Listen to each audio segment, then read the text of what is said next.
Hey everyone, welcome back to another episode of the Third and 20 Dynasty Podcast. We got the usual crew of myself, JT, Jake, Frank, and Lounis.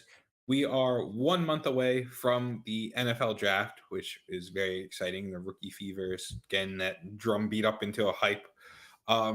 So with that though, I'm just going to kick it off with, as we're recording this, the owner meetings are going on. They approved some kind of overtime rule. Not much has come from it from a dynasty perspective. You had Kyle Shanahan saying Trey Lance will be the starter more likely, like sooner rather than later. That's not really news. You have the Colts just absolutely torching Carson Wentz on his way out the door, saying like it's a godsend that Matt Ryan, we were able to get him and all this stuff. Like it was, Dude, they were not kind words. they're doing the team equivalent of the jersey burn. Like Yeah. what the fans do. Yeah. Like that is the owner equivalent of that. Yeah. Well, it's like they broke up with Carson Wentz and it was like, yeah, like she's crazy, like you know, like it was like a bad breakup. Yeah, we were in a toxic relationship. Like what you guys saw was not the actual truth. That's what the Colts are doing now, and now everyone's like, okay, yeah. So does yeah. that in any of your eyes, specifically Lounis's, because Lounis, you're kind of a Carson Wentz guy. You were saying to buy him a little bit last year. Does all this stuff kind of diminish his value, or do you not really care? Listen, it's just obviously they're gonna say the stuff because they traded him. Well, I think actually some of this has been incorporated in his value. Like, I don't know if you remember the end of his Philadelphia kind of tenure. People were saying, "Oh, Jalen Hurts is a way better leader than Carson Wentz," and like people were kind of hesitant on that report at first. Some people were calling it like BS, everything. We kind of saw over the past season how each of them were as leaders. So I'd already incorporated that kind of being lower. I don't know, because Frank Reich was way nicer about it than the owner. The owner was kind of like, "Thank God his ass is out of here," and just kind of our support. I just think, I mean, with Carson Wentz, I think this is like he was still he was QB 14 last season. Like so, if you played him, he gave you decent QB2 numbers. I think it's just you're kind of doing or dying on this last season in Washington because I don't think he's going to get another chance after this. But I guess my answer is I think it's already incorporated into his price because his price is already, what's his price now? Like a mid-second on Keep Straight Cut? If that, Carson Wentz is I imagine you could get a mid-second round pick for Wentz. He's a starting quarterback right now. He's still under the age of like he's 28. Yeah, I was gonna say he's under the age of 30. You can 100% get like someone in your league 207, 208 currently. I think you might even be able to get someone to pay a little bit more than that, to be honest. Yeah, QB team. Maybe I'm going a little tinfoil hat here, but I think that you could. The move I would make with Wentz is trying to move Wentz and a second to try to get a late first. That would be like if you have like a 203 swap into a first 205, something like that, 203 204 plus Wentz to try to get to something like that would be the move I would be trying to make if I was trying to do a draft move with Wentz. I'm not sure I want to sell Wentz right now though. That's I can tell you as someone who has Wentz, I don't think right now is a smart time to sell him. I'm not selling him right now. I'm waiting until he at least plays a couple games for the Redskins. Because I mean, you think about it, like whoa. I was gonna say football team, Washington, the Commanders. The Commanders. The Commanders. We're all over. You're two teams behind, Liz. You realize as soon as he plays a couple games for the Commanders, because I mean, he started. I think he can start the season off well. Like if you remember, if you sold him at midseason last year, or even just before the final 3 weeks of the season, you'd get better value than you would have after that Jaguars game.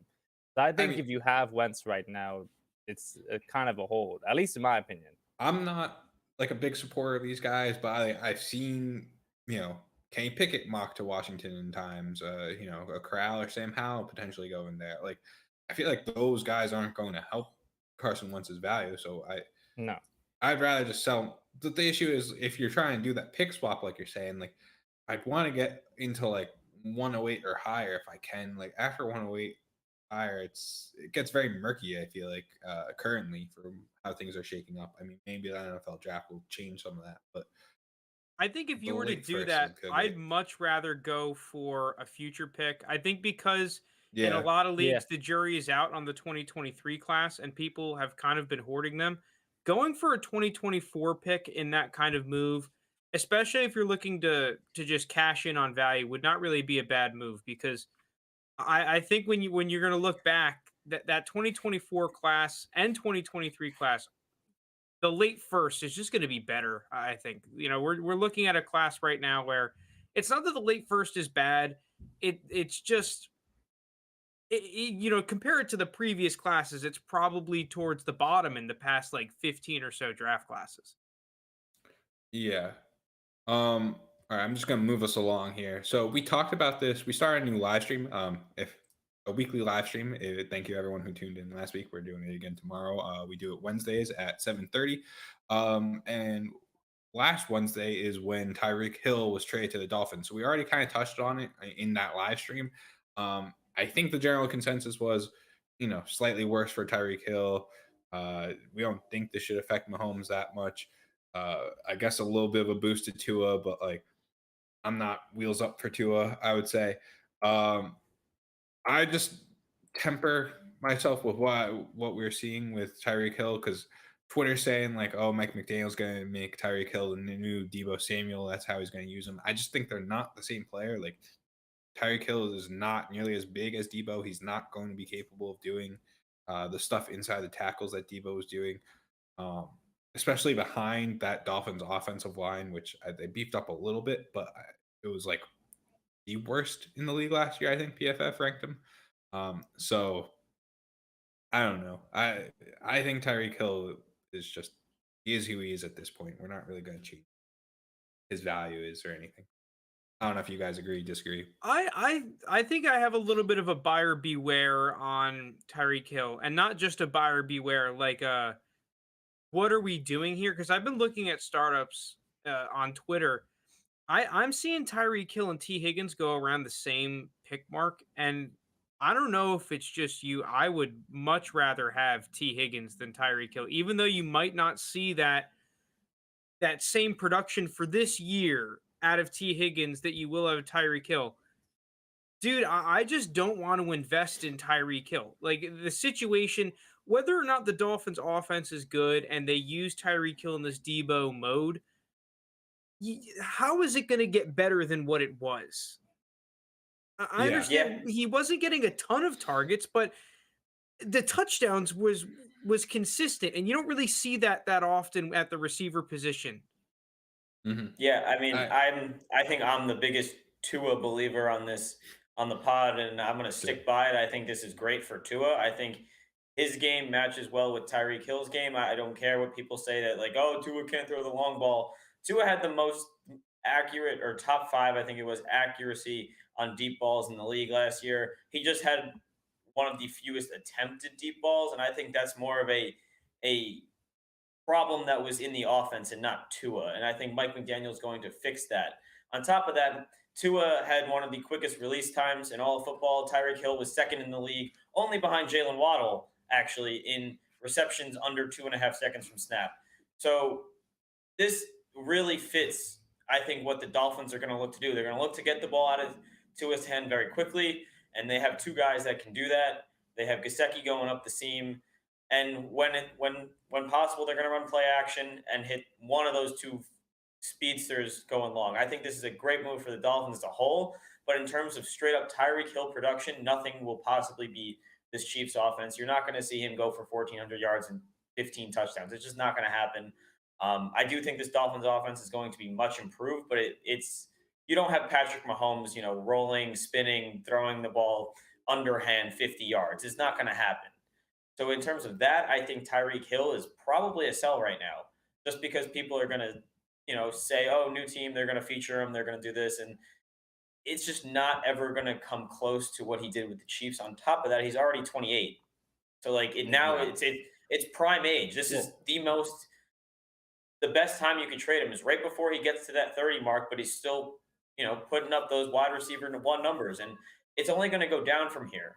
So I think in that sense, there's just absolutely no way that Tyreek Hill is not a sell.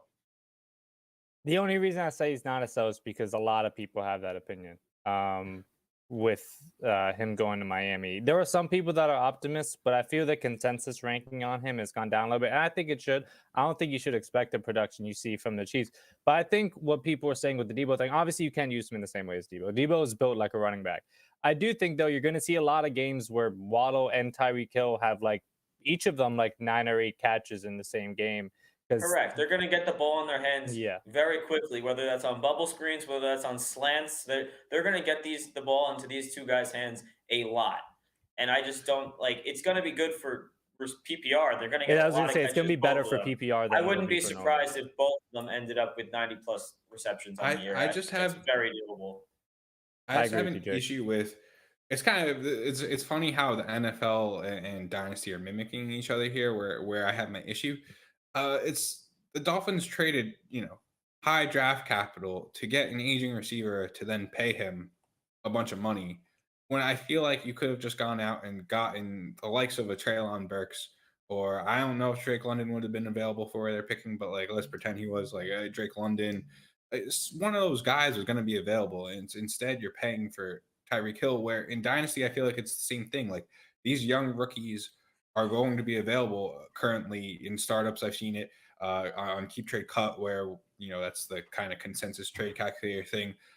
Basically, every rookie wide receiver is underneath Tyreek Hill. And I think this is just mimicking what happened last year with DeAndre Hopkins. Now, Hopkins got injured, and Kyler was injured for part of it, so it didn't exactly go hand in hand. I will refute that with like when you have Look a young what Hopkins quarterback. did in his first year in That's what I was Arizona. gonna He say. was he was great, and I don't think you see the best in a quarterback until they get that number one guy. We saw it many times in the league. Whether I think you guys are missing with Kyler and Murray. with No, Josh let GT go. Let GT go. You guys are missing the point though. So like, it's got nothing to do with DeAndre. I'm talking about from like a value standpoint. Like DeAndre Hopkins last year was ranked clear and far ahead of Jamar Chase.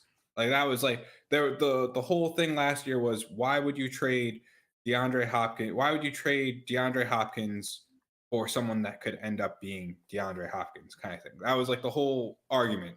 And that was once the rookies had draft, like once the NFL draft happened and rookie hype started to build a little more in the preseason, then you started to struggle to trade DeAndre Hopkins for like a 105 or 106. But in the beginning, that's where we were at. That's why I think it's going to be the same case for Tyreek Hill. Why would you trade Tyreek Hill for someone that could end up being Tyreek Hill? I will say this: these are just young. Yeah, go ahead. I will say the Dolphins have a win now roster, and I think they want to know next season what Tua can do. I don't think they have the time to wait. So from the NFL standpoint, like 2-3 years to like draft, like let's just say like a Jameson Williams, and it's like, oh, maybe in 3 or 4 years he turns into Tyreek Hill. I think roster. I mean, this isn't really dynasty. I just think roster construction, paying that much for a veteran wide receiver, like money and draft capital for that veteran wide receiver, it doesn't seem like it's something. I completely agree with you, JT.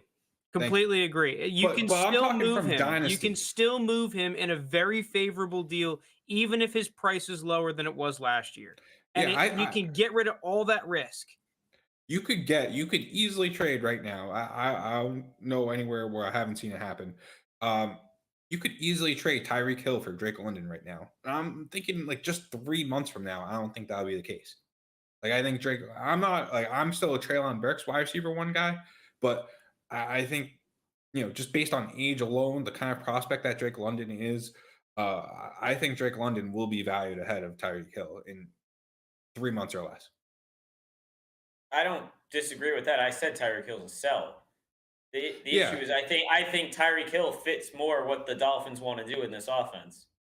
Yeah, I don't think that Tyreek Hill is going to be bad in the offense. I'm just scared that the Dolphins aren't going to be scoring touchdowns at the rate that the Chiefs did. And what does that mean for Tyreek Hill's touchdown percentage and his touchdown share, which I think was one of the big reasons he was one of the best receivers in the league. The guy for like the past 2 years was averaging over a touchdown a game. That's pretty ridiculous level production. The thing I'll say to that, though, is with Tyreek Hill, that fall off from the Miami offense or from the Kansas City offense, that's already incorporated in his price. I feel like kind of everyone expects him not to have the same amount of touchdowns. Like if you're going to keep Trey Cut, his value has probably dropped over the past, 2 weeks or past weeks since that trade. Like I feel like that's a consensus thing. Like I don't think anyone expects. Yeah, but I'm from what I've seen. Yeah, in these startup drafts, you can just get a young receiver that may not have this year production, but I just think is a safer bet to have your value into, and especially if you're a contender, right? Like, okay, I'd rather have that little bit of a dip in production, for a guy that I know is not going to have any chance of exploding. Because to me, Tyreek Hill is not going outside of the top 4 rounds in any Superflex startup. 1,000%. He moved from wide receiver 8 to wide receiver like 10 or 11 on keep trade cut. Like it wasn't like a big downfall. So, okay, yes, he can have, like, I guess where I disagree with Jake, I do think he can have a 1,400-yard season again. Maybe he even has the touchdowns with it, but I don't think that's going to happen 2 years from now. Yeah, and that's my thing too. Yeah, I just that's think, why. Yeah, I think we're kind of all on the same page, just saying it a little bit differently. I guess. I mean, the last thing I'll say where I disagree from the NFL standpoint is like I get that you want to see what Tua can do, but I just think you're better off just drafting that wide receiver. And you know, Tua doesn't really have an excuse if you still draft like a highly touted prospect of a receiver. I mean, like, that's not. I mean, that's yeah, not but now he is necessarily like true. really. well, because like think about it, right? You could have used all that money that you just put on Tyreek Hill elsewhere to, you know, boost up your They roster already went depth a out little and more. paid Tyron Armstead to be one of the highest paid tackles. Yeah, in sure. football. Okay. So yeah, exactly. You're already surrounding himself with solid talent, right? But now what you've just done is you've handcuffed yourself because you've given up draft picks that you could have used to move up in the draft if Tua is not your guy, and you could have actually gone and got one Do of you these know like who has the stud most picks prospect in all of quarterbacks. football in the next 2 years? Yeah, I know, but It's you the still Dolphins. gave Say, up. Miami- Okay, but you Miami still kept gave the- up a lot for Miami kept an those aging. 223 first for a reason. Yeah, okay, exactly though. Like you're keeping those, so why?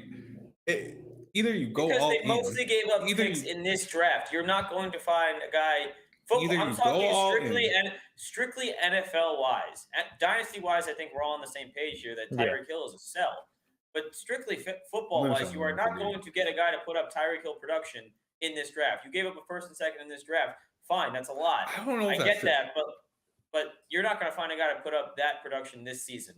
I doesn't think happen. I'd rather have Jameson Williams at the price that you can get him at than Tyreek Hill. Yeah, I don't know if it's true that like Tyreek Hill was just tied to Patrick Mahomes for however many years. Like, is he that great of a Well, no, receiver? I Like, is mean, he He that made the much- Pro. He Alex made the Smith, Pro though, Bowl too, a couple right? times with Alex Smith before Mahomes. Yeah, was okay, but started. like, all right, now he's also years older than where he was there too. I just think I don't know. This is not really a dynasty conversation, but But it is though, because we're the number one concern we all have is how is this move going to pan out Yeah, for more okay. than just this year? exactly. So I think what And the then we're all on Dolphins are the showing same you, and you page, guys though. are we though? Because you guys are saying like, so the Dolphins kept those picks, right? So either you go all in or you don't. Like you don't have your one foot on one side of the line and the other. Like either you believe in Tua or you don't. And so with that, like it tells you something that they are still saving those picks. But then Yeah, why but not what else? just What go else do and you want save them to money? bring in? I don't know Outside of anything a else. You could go top 5 trade for. receiver and a top tackle. I think you would have been better off going out and trying to get DK. I think that would have been a smarter move because at least DK, like he's more of a possession receiver. Like now you got him and Waddle. Like I don't know if DK is actually on the block or not. I've seen rumors about That's the the Chiefs. that's the and- next and question I was gonna have. The Chiefs like, and Jets. who's looking for him. available and who's not. Yeah, I don't know. So you're going to but give up a similar package for a DK. younger receiver who has a different skill set who could help. I you. agree. Like All right, long let's term, move on though. Let's Yeah. move on. Okay. Moving on. So speaking of the Chiefs and Jets, this is kind of more just rumor mill talk. Chiefs and Jets are looking for a receiver. I think that's standard for what the teams are looking to do. Like the Jets want Zach Wilson to not have any excuses, kind of let him grow, similar to what the Dolphins just did with Tua. They were the other ones that were in the Tyreek Hill discussion, even though Tyreek Hill says they weren't. And then the Chiefs, although they did just get Juju, they probably still want another. You know, we've seen the Chiefs with the one really good wide. I don't know if Juju's really good, but we've seen the Chiefs with that one solid wide receiver and Travis Kelce, and the offense kind of just it doesn't hit that second level. They have to do all these crazy trick plays and stuff. So it makes sense why they would want another receiver. From a dynasty perspective, this just seems like business. I as think the Jets usual. are drafting someone at 10. I think I expect them between to. London or Wilson, one of them is going to end I up mean, a Jet. if you can get DK though, for all roads lead back to DK for me. I If you did see could I get did see DK, the report. Yeah, because these 3 receivers are due for big contracts, and if the team doesn't want to sign any of these 3, then the Jets are going to be in on them. I saw Debo, AJ Brown, and DK. All three of them are due for a huge payday soon. And if one of those three teams decides not to pay them, the Jets are going to be in on that. That was the report I saw. So I'd expect that. I wouldn't be surprised if they draft Wilson or London or maybe even Burks at 10. I expect them to add someone, and we're going to get into one of the Jets receivers later. As for the Chiefs now have what? They have 2 first-round picks at the end of the first round. Mhm. The end of the first round, there's going to be a lot of talented receivers available. And we talk about this a little bit on the stock thing, just trying to guess which receiver gets the most hype to the Chiefs. And then like you'll see their keep trade cut stock rise.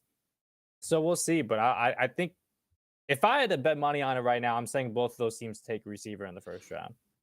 Chiefs have 29, 30, 50, and 62. Yeah, like at 29 or lot 30, I think they're going to grab one. That's a lot of high. Well, yeah, draft I mean, they capital. tipped their hand because they've kind of shown, listen, we don't have crazy amounts of cap. They kind of realized, okay, they're losing Tyrann Mathieu. They've lost Tyreek Hill. They need to rebuild through young talent in the draft so that they can both keep the window they have going, and also I think that they want to put their roster in a position to where a year or two from now they can make more all-in moves where they completely revamp their offensive line in 1 year. If they're able to get a really good draft class here and fill in some of the young talent on the defense and at receiver, like they're going to be in a really fucking good spot. They just have to nail these picks.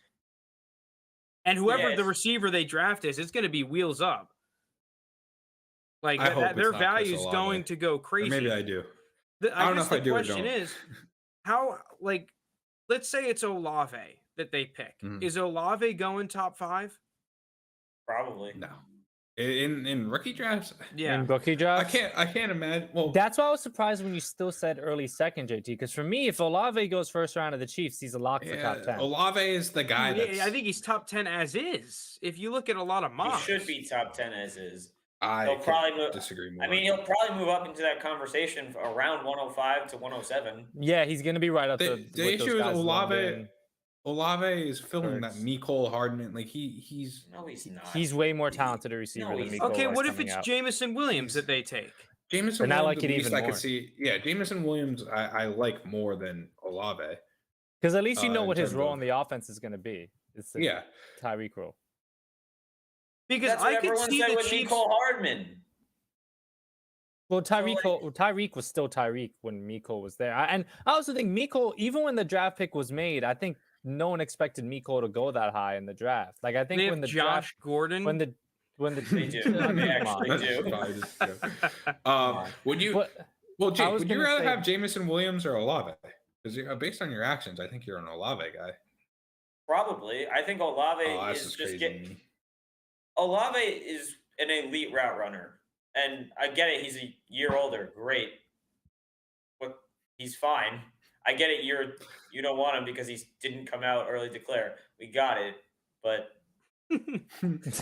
I just I like Olave. I mean, I've just always been super high on him. I think both those guys just aren't like. Yeah, like they're on the Chiefs. Who like they're second fill to Juju for me. Those guys. No, I think mean, both of them can Jameson overtake Williams, Juju. like by the end of maybe the not, season. but like Olave is just second fill to Juju. No, See, I Juju's- think Juju's both of them a beta. overtake. I think Parker's fallen for the bait here because Parker just said in the chat why Olave sent Williams out of town. Well, like we've seen plenty of instances where that was not the correct decision in both the NFL and in Joe college. Burrow. JT Barrett Yeah. sent Joe Burrow out of town. Yeah. Like, so Ohio State's the problem. and Skull Dwayne Dynasty Haskins. saying Olave over Williams. Dude, Jake's got an army behind him. I'm Jake's got an telling you. army. Especially I like going Olave, to the but I like Chiefs. Jameson Williams more. Jameson Williams is like a tier 1 receiver for me, or tier 1. Y'all keep sleeping. I will. I'll stay on the bandwagon. Peacefully I'll say too. something. Dude, I think if Olave gets Peacefully. drafted by the Chiefs, I think he's going to be 105 ADP. I think he's going to be going up He's gonna go really like wide fucking early. receiver 2 or 3, and it's going to be the Clyde Edwards-Helaire scenario at the wide receiver position. Not saying Oh that my he's God. CEH. No, I'm no, not I saying agree. that I Olave agree is with you. a I bust, agree No, I with agree you with on Frank. scenario. He's Stick going to with have that, a Frank. meteoric Stick with that. rise because I of the agree with Chiefs. you on Stick scenario. with I that, do Frank. think he's much more pro ready. No, But I you agree with guys. you on, like, See, that's scenario in why terms you of can't do busting. pro comps to busts because you say that and everyone's just like pitchforks Oh, you are think he's out. gonna be It's a like, bust. Yeah, but you guys remember like when we were in like elementary school, like you'd lay out the little trap, like it'd be St. Patrick's Day, and you'd put out little traps to try and catch leprechaun. Like that, you guys are the little leprechaun that are going into these traps every time. It's CEH and Olave is that perfect guy where I'm catching all you leprechauns. You guys are What was not. that analogy? Yeah, but at least I mean, here's the difference. CH being a first round pick was a surprise.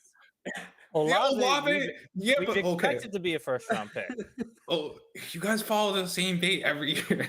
I might Photoshop Olave as a leprechaun. Yeah, thank you. That's what I was looking for. Or at least put like Jake on like a Lucky Charms box or something. I don't know. Give me something. Because All right, Olave, all right, there. What, All right, Olave's- Terrace Marshall. All right, Terrace Marshall. Settle Yeah, down. okay. I Yeah, fell for Bateman. that. I fell for the Terrace Marshall thing hard. Bateman I just too? think Come on Miami now. Brown. All right. That's Bateman, what- Yeah, but good- Jameson good luck. Williams is a Bateman, much I better took it- prospect Bateman, I than took in Terrace the- Marshall. No, I'm just giving you Yeah, shit. Bateman, I I still like took Bateman. Yeah, Bateman's fine. I took him in the second round. Dameon Brown And where was was he on 208. your Like, big board? Like 106 or something? yeah, but I'd never go up and trade that high for him. I knew where he was going in actual draft. You can Like, still trade Bateman for a first. Bateman's got the most apologists of all time. And then Dameon Brown, I picked him like the late second. Like, there's no issue with Dameon Brown there. So Mid-second. Wait, anyway, everyone here, real quick. 208, I think. Bateman or Olave? Who would you rather have? if anyone says Olave, they're just out of their mind. Bateman is one of the reasons I Olave don't stayed know. I another don't, year. Jake. Bateman- I don't know. How do we have the same discussion every year? How do you guys fall for it I don't every know. I year? might take Olave. What's Tell the all I think definition? I might take Olave too. I'm what's the a definition? fall for the trap. What's the definition of insanity? Doing the same thing over and over and expecting different results? That's you guys. That's you guys. What is the Okay, definition of okay. insanity? Fucking leprechauns. Yeah, you guys are the leprechauns. They're all going into the trap. I don't know. I don't know. Sell all Ravens, Yeah. baby. Sell all Ravens. All right, Olave, say he goes to the Giants. Yeah, early second round. You guys aren't Why taking would- If Olave the Giants over. took Olave, oh my god. You guys aren't I mean, taking I would Olave just be over. pissed. You Yeah, guys 'cause are he'd you be guys the are third basing receiver. you guys are basing Olave's value currently on him going to the Chiefs. Like No, that's I'm what you not. were just No, saying. look, dude, I I'm mean, not. The Giants have Tony Galladay. Did you see that one-handed catch? Yeah, from it makes Daniel sense for Jones them to last also year get on the flea Olave flicker? then. Come on, Just they're get not all of drafting the a receiver. Just get all the people there. You guys, I can't. You can lead a horse to water, you can't make him drink. And that's what I'm doing with you guys. Hey, Olave is not that great. I would not take Olave 105. See, I agree with you, JT, but you're bringing up freaking Bateman, man. Like, I'm sorry. I didn't bring up Bateman. But it's ridiculous that you guys. Well, you were just a Bateman. You're a Yeah, see, sellout. I Ravens. agree with what Joe Herbert said. I think that, like, to me, what's his name? Jameson Williams is just kind of what you wanted Henry Ruggs to be. Like, and I think the thing is too with Jameson Williams is that he's not super polished, you know, in a lot of his routes. I think that his quick out is amazing, right? I think they call it the Omaha route, like perfect. He's really great, just double moves and those deep overs, mainly because he's fast. But I think because of the fact that he's not this super refined route runner, means that he has some like way more upside. Whereas Ruggs, I thought his routes were pretty damn good. He just wasn't amazing. I think that Jameson Williams is a freaking beast. He is. Yeah, I like him a little more than Olave. Like he's like my 112, I think, if I were to do a mock right now, and Olave is like 204, 205. I just like Give me the Olave at 205. Thanks. Next question. I like Olave, but I'm You taking could have. Jameson. But we can go to the next. All right, topic. where are we going All here? right. Should we just touch on Auden Tate going to the Falcons? whatever. How dare you call him Josh Reynolds? How dare you? How I is mean, it I've different? been an Auden Tate believer for I don't know years. who put that, but how is it different? Because That's he's- what I listen, put, and that's exactly what this move is. This is Josh Reynolds signing with the Titans a couple Auden- years ago. This is what this move is, dude. That was last year, I Fat think. Nicolas Cage needs his little Josh Reynolds kind of player for the offense. Like Fat Nicolas Cage. Yeah, I think it's fine. Like, if you're spending anything more than a couple fab on Tate, I think you're doing it wrong. Like, he's Wait, real quick, Parker. I saw you say Jameson Williams or Pickens. I think everyone's on Jameson except for Jake would say Pickens. I don't know. Okay, I so might be on JT, Pickens. so JT I'm and going Jake say Jameson Pickens. Williams. I say have issues Jameson. with both of them for very different reasons. Pickens, not even but- close. Next. But going back to close. that's Well, crazy. all right, but we'll come back to that in the split future. on- But we're with split Auden on Tate, no, that's a fair point, and I expect the Falcons to draft someone, maybe not first round, but second or third round. But I'm not expecting anything. I think he's more talented than Josh Reynolds. I think he's just a fun. Man, stash we're on really your setting the bench. bar high here.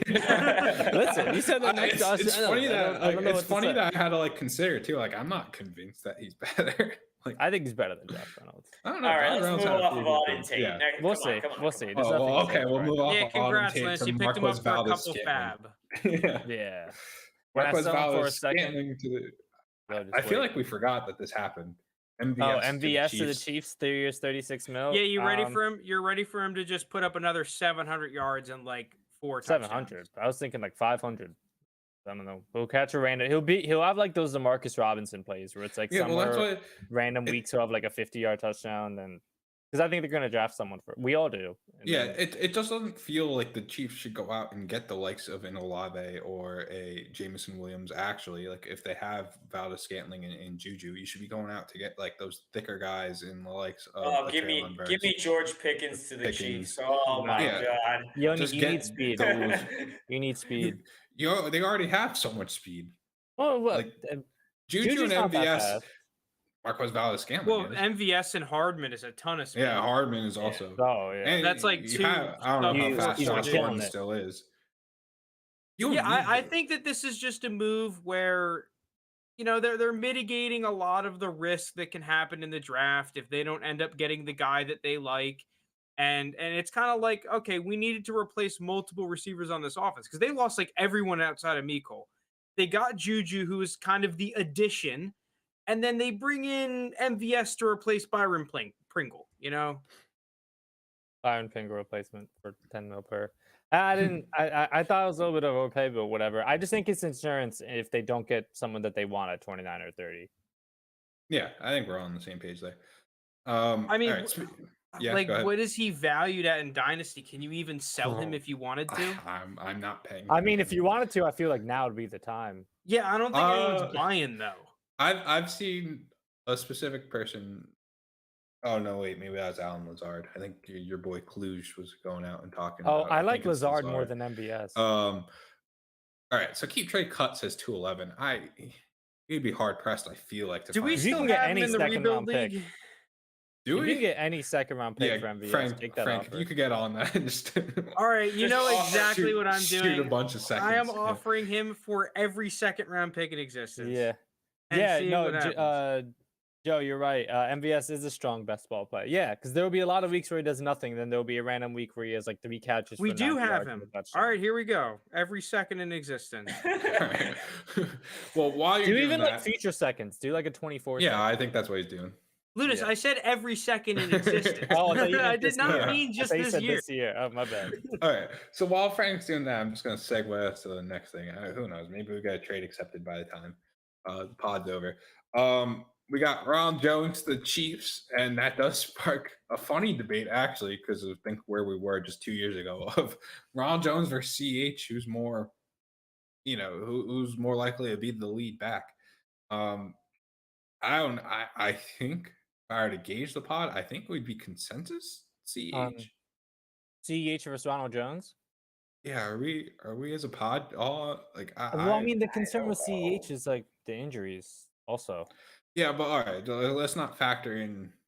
Assume both are healthy, both are playing. Like, who gets more play time, CH or? I Ronald think Jones? pure talent wise, CEH is better. But when you're factoring receiving, but I think you can make the case as a pure runner that Ronald Jones is just as good as him. I think he has a decent one. And Ronald Jones is still insanely young. He's what, 23 years old now? 24? 24. Yeah, he was one of the youngest draft picks when he was selected a couple years ago. He did just have the 1,000-yard season in Tampa Bay. He was stuck behind Fournette. The thing with CEH, where I think this is a risk for CEH, is because it's like, man, if he gets injured for like another like 4 or 5 week injury, and Ronald Jones just has the backfield to himself and is playing well, he gets put in a tough position. I think he's gonna have every chance at the start of the season. But CEH is one of my biggest L's over the past couple of years. I don't have him in our league, but I was a CEH advocate, and that's one of my biggest L's that I'll accept and take on.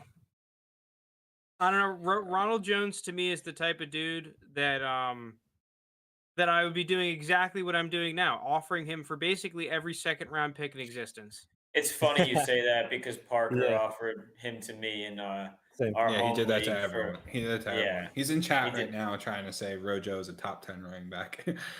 Wait, Parker, you said you got an early second for Rojo in your home league. Who No, you did accepted not. that offer? Yeah.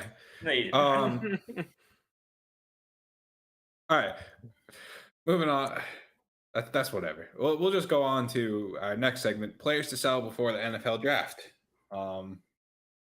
Either of those guys might be a good sell. I don't think the Chiefs will end up. I don't think they're going to draft one. I mean, if Kenneth Walker's there in that early second, like, are you? Wait, someone said McKinnon's better than both. I think Ronald Jones and CEH when healthy are both better than McKinnon. I do agree with you. We learned our lesson about these Kansas City running backs at this point. Like, I just don't want. I actually like CEH at his price. What's his price?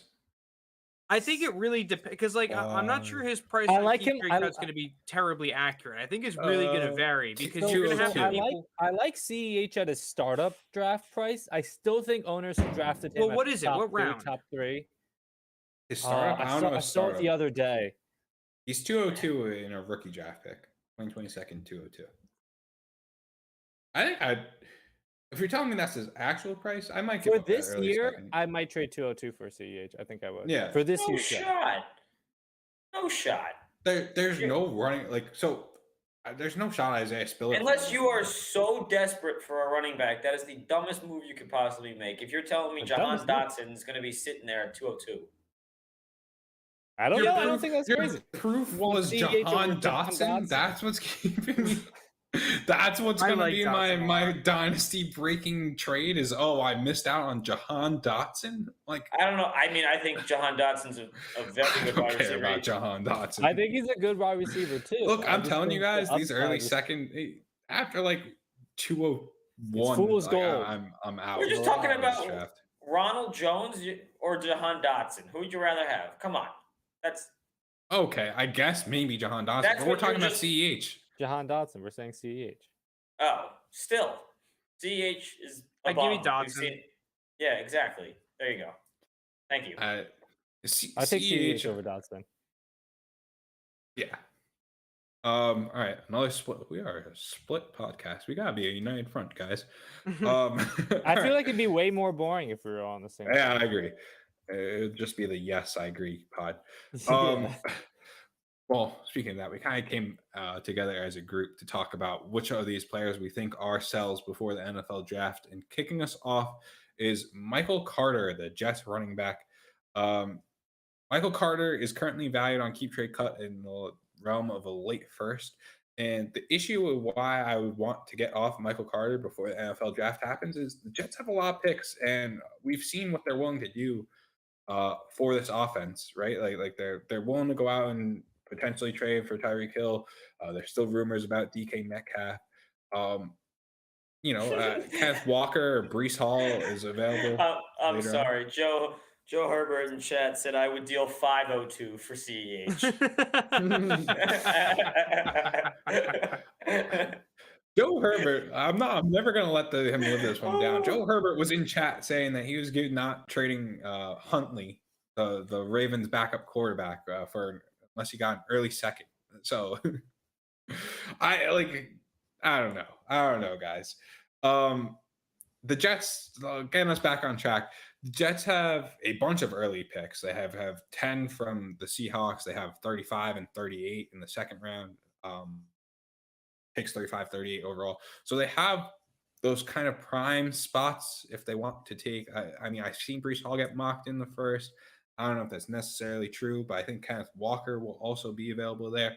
I think either of those guys would completely wipe Michael Carter's dynasty value. And for someone that's rated so high as a late first, I think you could get a first for Michael Carter in any year.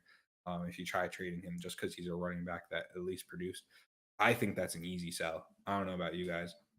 Yeah, I mean, like you said, we all came together on this one and kind of agreed on this. I just think, like you said, Michael Carter's on very thin ice. He looked good as a rookie, but he, at the end of the day, has 4th-round draft capital. It's not like they were heavily invested in him. They didn't take him with a 1st or 2nd-round pick. I think there is a chance that, come the 2nd or the 3rd round, if one of these running backs really falls to where a spot the Jets like with one of their many picks, I don't see why they wouldn't.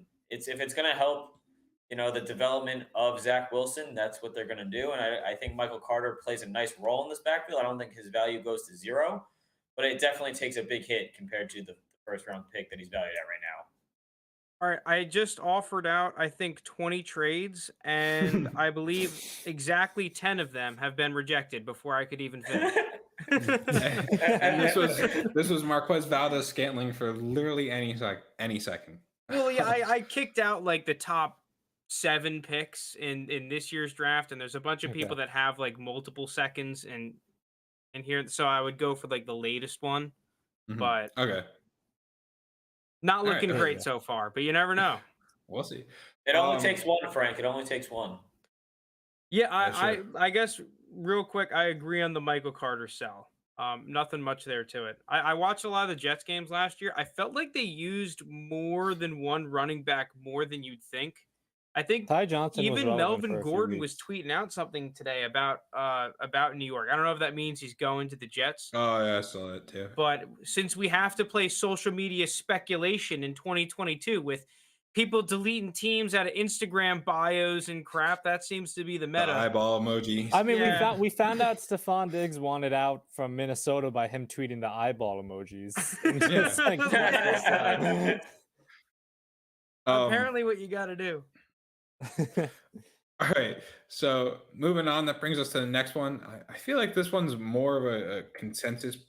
Like I've seen people say this. I haven't really seen people say sell Michael Carter, but sell Devin Singletary. He's currently ranked as a late second on Keep Trade Cut, and I think we're all imagining the Bills are bringing in some running back. Like 1,000%.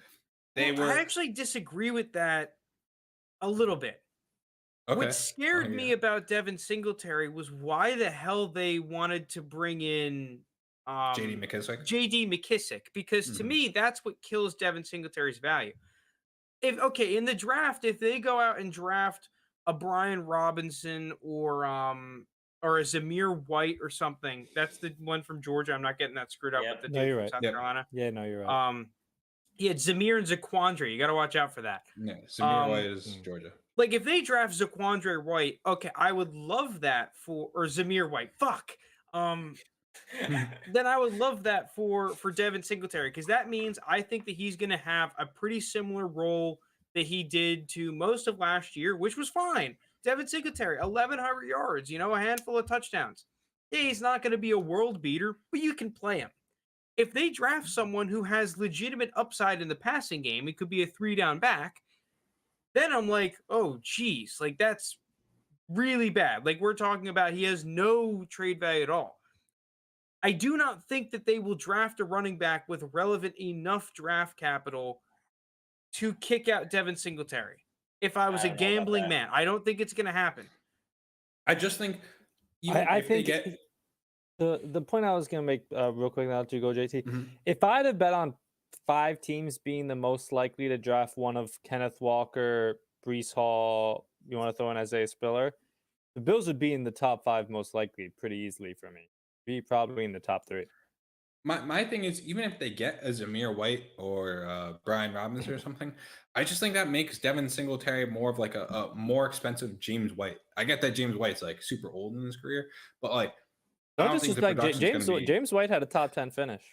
Yeah, so he's older, but I just think from a production standpoint, 25 in the first. Yeah, I've seen numbers of Breece Hall. I've seen.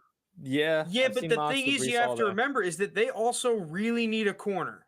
because they got rid of Levi Mm. Wallace. They've needed a corner for a little bit. So I think that corner would be a pretty damn big need for the Bills off rip, right? So I think especially with the corner depth in this draft class, that could easily be a corner pick. They have their second and third round picks. So I think that if there was going to be a running back, it's more so a late second, late third sort of guy. So then who are we scared of there? Spiller. Isaiah Spiller in the late Isaiah second Spiller would be Spiller in the frightening. late second. Very Yeah. frightening. I think even like I like Brian Robinson a lot. We're gonna get into Dameon Pierce. Could be him, which would also scare me a little bit. But yeah, I think Zamir, because of Zamir's lack of work in the passing game, and to me, from my evaluation, his lack of ability in the passing game, then I'm not sure I would want to sell Devin Singletary for that late second. If I move, I'm just pulling it up here. Devin Singletary for is James White even on here? I don't even know. James White. Probably. Yeah, he is. Okay, James White. You get you get a second on top, like allegedly, like a late second on top of James White. I'd so do that because I just think the production you're getting this year is going to be very similar. I think James White is going to be a perfect check down guy for Mac Jones. And it's just there's very little downside, I feel like, that if you're picking up that second in a future year. I think So- I recently traded Devin Singletary in one of my leagues. Hold on, let me see if I can pull it up. Alright. Yeah, I traded Devin Singletary 201 and a fourth for Darren Waller and a third. Oh yeah, Oh, that yeah, was much Robert. rather Darren And Waller. I liked that deal a lot. So like I guess I'm not super high on Devin Singletary. Dude, a late second is enticing. I'm just Yeah, it's not bad. It's he's one of those guys though that has huge potential to just get his trade value just wiped. Yeah, I saw that as well, Parker. There was a Reddit thing in r/Dynasty about Pierce being the next Dameon Marshawn? Pierce being the next Marshawn. I'm pretty sure it was a complete Reddit is a shitpost, wild but it place. was I wouldn't go Very- that far. I mean, he is one of the strongest running backs in this draft, and good at breaking tackles. But Marshawn Lynch was a fucking monster for a long time. Never forget the person that did the research onto how many Instagram workout videos people were posting and determined that meant Justin Jefferson should be the wide receiver 1 in the 2020 class. Is That Dameon ended up Pierce a being- big They called him Instagram a workout madman. guy? They called him a madman. All right, well, I'm just going to move us along to some wide receivers. Michael Gallup at the price of an early second. People kind of have him slotted in now as the Cowboys wide receiver 2, and not so fast. A rookie wide receiver could be coming to the Dallas Cowboys, which just drops him back to a wide receiver 3. I think, Frank, you disagree with this kind of logic, though. So yeah, the Cowboys definitely need a receiver, but the big concern from you guys is that that's going to be in the first round of the I'm NFL with you. draft. I'm with you on. I still like Gallup. Because Okay, so adding a receiver, they need to replace multiple receivers because they lost Cedric Wilson and Amari Cooper. So clearly they need to bring in someone, whether that's Treylon Burks or Alec Pierce is going to really make the difference in Michael Gallup's value. Personally, I like Michael Gallup a lot as someone who I believe, as long as he stays healthy, can give me a 160, 170 point season with potentially more upside, especially if he is the wide receiver too. So I do not think I would sell Michael Gallup for the early second right now. He's coming into this peak production, age 26 season, coming off an injury. He looked really good when he played last year. I like Michael Gallup, and I actually recently traded for him in the home league. So I would not trade him for the early second. I'm not trading Gallup unless I'm getting a late first. I'll take Gallup over 201, 202 range. I'm still a fan of him. I still think he's talented. And I know they brought in Burks for a workout, and I would just be shocked. Like, I know it's like I can't say that because they just took CD a couple years ago. So obviously never know anything. But I think they're gonna try to replace a slot receiver like somewhere later in the draft, like maybe 3rd, 4th, 5th round. I'd be surprised if they went for someone like they just paid him this offseason. So I don't know. Like I said, the Cowboys drafted CD after signing Cooper to an extension. So you never know with this team, and they just did meet with Treylon Burks. Isn't Michael Gallup didn't Michael Gallup also tear his ACL? Like, am I wrong? I believe it was I'm not sure. I forgot what I it think was. Wasn't did he in the coming off past. of the ACL last year? Yeah, he was. that was okay. All right, Yes. maybe I'm just thinking of Robert Woods. Where are and the putting him Cowboys picking this year? Does anyone know? 20 like something, 21 or something. 23. Because that's the Cowboys every year No, just okay, go wait, hold on. BPA. Michael Gallup could miss 2 to 3 games amid knee injury. Yeah, that came out today that he's gonna still miss time coming off. Yeah, the no, injury. okay, I was right. He tore his ACL They have the 24th end of- pick the in end the of- first round. last year. They have the 24th pick. I just see them going goal line. Well, they're just going to take the best player yes. available. Like, I Yeah. could see them No, they going always do that. corner. I could see them going fucking linebacker. You know, you can say that for whoever the hell is on the board. I just think where they're picking at 24, Jerry Jones is going to be Jerry Jones, and he's going to say the best player on our board is the likes of Treylon Burks, Chris Olave, Jameson Williams, all these guys that are top receivers and are projected to go in the first round. And he's like, oh, we just lost 2 receivers. Our number 2 receiver is going to miss the first couple games. We need another guy, and they're going to take one because that's the best player on the board. And at that point, yeah, but you really think Treylon's going all the way to 24? I don't. Yeah, I don't doubt it. Let's see where he is in this mock. I don't think, especially after some of the success that teams had drafting receivers last year, I don't think that Treylon will be there at 24. Regardless, like I said, if that's Jameson Williams, it's Jameson Williams. It doesn't matter to me. I think they will say the best player available at pick 24 is going to be a receiver. Okay. How much stock do we put in Bucky Brooks? I like Bucky The Brooks. NFL guy. Okay, well, he doesn't he's have fine. Treylon Burks going in the first round. I don't think there's any way Burks is. He's got Sky Moore going in the first round. There's no chance Burks makes it past those Chiefs Packers picks at the end of the first round. This has the Chiefs. Well, I taking don't think Dak Hill Jameson and Williams will Sky be on the Moore. board there at all. does Simi he even Fehoko. have- Yeah, I'm not a huge Simi Fehoko Semi fan. forgot about Fehoko. I don't. Doesn't look like he has Jameson Williams going here either. That's insane. Bucky Okay, Brooks. maybe we shouldn't be. Yeah, he's The thing He's is, out dude, you on know those guys. Jameson Williams has that skill set that so many teams want, and I think he's like legitimately worth it. I mean, we've seen teams pay up for the speed before. We've seen it Yeah. with, Yeah. going back to even John Ross going like 7th overall to the Mhm. Bengals. We've seen teams pay up for the speed. In recent years, Henry Ruggs, the same thing. So I agree. I think Jameson Williams is probably going to be off the board at that point, and I think he goes ahead of the likes of Treylon Burks in the NFL draft. All right, so who has an answer? Are you selling or keeping Gallup for an early I second? think we're split on it, right? I'm I selling think Gallup JC Selling? and Jake are selling. I think me and it's a Frank are perfect- keeping. because we didn't even fully remember that Michael Gallup tore his ACL. And I mean, all right, different positions like running back and wide receiver, but we saw like what Saquon Barkley, he struggled to come back from that ACL. Sutton tear last recently. year, technically, but you Yeah, could also argue that he Sutton. just didn't get the targets. That's true too. But so there's a few question marks I have around Gallup where it's like if they bring in that wide receiver, it's just that you made out pretty nicely with that early second. Getting him. All right. I think we can move on now to my guy, Jakobi Meyers. I hate to say it, but I think he is a sell at this current price. He's mid second. Agreed. Which I was fine with last year because it just didn't seem like the Patriots were going to be able to bring in wide receivers. I mean, Do you remember that one Nelson legendary Aguilar. comment? What kind of idiot is trading a second for Jakobi Meyers? I was able to trade him for 2 seconds. Well, see, that was last year. Our argument was we really like Jakobi Meyers for his price. The problem is you have to pay a late second to get him because he was one of those dudes that was worth a third, but no one's trading him away for a third. So you had to shell up the late second to get him. And we were kind of saying, fuck it, we'll pay the late second to get him.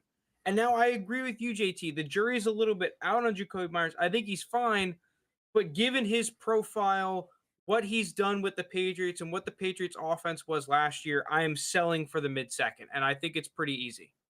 He finished as a wide receiver 30 last year. But He had a that was decent also off 126 targets. Yeah, I've but seen a lot I of, think the thing is that it was easy, not easy for him to finish there, but there was a clear path for him to finish there because the Yeah, Patriots exactly. were one of the league's worst. This was my argument for him last year. They were one of the league's worst passing offenses. All they needed to do was become average and him to Mhm. have the same target share, and he's going to be a top 40, top, like, like that 150, 160 point type of receiver that you can play in your flex. And at the price, worth it. Now we're starting to Mhm. get into paying actual good resources for Jakobi Meyers. No, I want to transition into a guy with a better profile. Yeah, that's agree completely. Pains me to say because I love me some Jacoby, Yeah, he's a but good player, but he's just, He's not that he's guy. a late second kind of guy. An early third kind of guy. He's not a mid second kind of guy. yeah, he's just kind of capped too with like what he can be. Yeah, he's just not going to be ever like an elite receiver. So at that, like at the price that he's at, you might as well just re-roll. All right, moving on to our next guy. We've got this one Frank's been saying for a while now. Keenan Allen. This one was kind of surprising to me just because like I personally don't think that the Chargers will be taking a wide receiver, at least early in the draft that would threaten Keenan Allen. And even if they did, I feel like that affects Mike Williams more than it affects Keenan Allen. But I'm willing to hear your guys' argument for why Keenan Allen should Well, be this was a right now. Lounis one. So, Lounis, you got to come out here. Okay. I think part of it with Keenan Allen is he. First off, I think they're in a good position to draft one of those really good mid first round receivers in this year's draft class in a division that's going to be, you can argue, probably the most explosive offensive division in football. I don't know. I don't think they view Mike Williams as a long term one, and I don't think they want to pay Keenan Allen's next contract. After next season, they can get out of his contract, and I don't think they want to give a big numbers to, at that point, what will be a 33, 32-year-old Keenan Allen. And I just see them going after someone mid first. I know they've been working out a lot of those guys. Like, I believe, I might be wrong on this, so don't like fact check me, but I'm pretty sure I saw that they were meeting with Treylon Burks and Olave. I just see them bringing in weapons for Herbert, especially to last in that division. You need your offense to be as explosive as Russell Wilson with Judy, Javonte, and Sutton. Obviously the Kansas City offense, and I then like even now that the was Raiders. the one that you went to first. Was the Broncos? That's just the first one that came to mind. And then obviously the Raiders offense now. I mean, is he Devontae wrong? Adams. I mean, it's Chiefs will always reign king for me, but With what weapons? who cares? You just need Mahomes and Travis Kelce, and then you can Russell do Wilson whatever. can put up points on the board. Sutton just I mean, we're arguing semantics. I think Judy, all yeah. these But no, but you offenses get are the very point good, I'm trying to but- make here with like Yeah. trying to match that division. We've seen that division try to match each other the entire offseason. Each one of those teams keeps making major moves. I don't know if the Raiders give up all that for Devontae Adams if the Chiefs aren't what they are and the Chargers aren't increasing like they are and Denver's not bringing in Russell Wilson. You see the Chargers spending big money on like I think this division just keeps on trying to match each other. I wouldn't be surprised at all, and I anticipate them to draft a receiver in the first and second round. Right, but I mean, I just to play devil's advocate here, you already have Keenan Allen, who's regarded as one of the best receivers in football. And getting older. I understand he's aging. I understand that. You go out and you make Mike Williams a $20 million wide receiver. Drafted Josh Palmer last year. You have a guy in Jalen Guyton who's a nice, depth wide receiver. You have a pretty solid receiving core here. I think if you're that team, why don't you go out and you improve your defense to stop these guys? That's what I would be doing if I was the Chargers with my first round pick. I don't see why you're trying to draft a receiver that's going to be behind the likes of Mike Williams and Keenan Allen this year. That doesn't make you better this year. And if you're in the arms race, you want to be better this year. Yeah, that's fair. But I think they can argue they added Khalil Mack and J.C. Jackson, one of the best pass rushers and one of the best receivers. Sure. Okay, now go out and take a top corner and make yourself even better. I know This one has them getting Devontae Wyatt, which I think that would be pretty nasty. You can't go wrong if you get a Georgia player in the first round. I feel like. Yeah, and you That can never entire have too defense many is insane. defensive linemen. Yeah, my opinion to sell Keenan Allen wasn't really based on the draft. It was just based on all things considered. I love Keenan Allen, and I don't think he's like a hard sell. But if I could get a random 23 or 24 first, or a contender 23 or 24 first right now, I'd just rather park my value there and then purchase a different receiver. or transition Keenan Allen into like a Cortland Sutton. Who like I'm pretty sure Cortland Sutton maybe is a little bit more valued now. Like Keenan Allen's value is definitely dropped from the end of last year. So the sell window I think has gone up. I was unable to trade him in our home league for a random first. So I don't think he's like a hard sell by any stretch of the imagination. But I just think for him, and same thing why I wanted to sell Mike Evans. I think they're great players. They could definitely produce later into their careers. But I would rather bet on having the first round pick or having that just better receiver instead of betting on them in their 30s and you just won't ever be able to get that price again. So if you're playing a value game, I think that you can get a similar production to what they'll do. Maybe not necessarily next year, but 2 years, 3 years out. I think you can get a receiver for similar production for cheaper. All right, moving on to our next player. We got, this is one that I put on the board, was it pains me also to say him, but Corey Davis.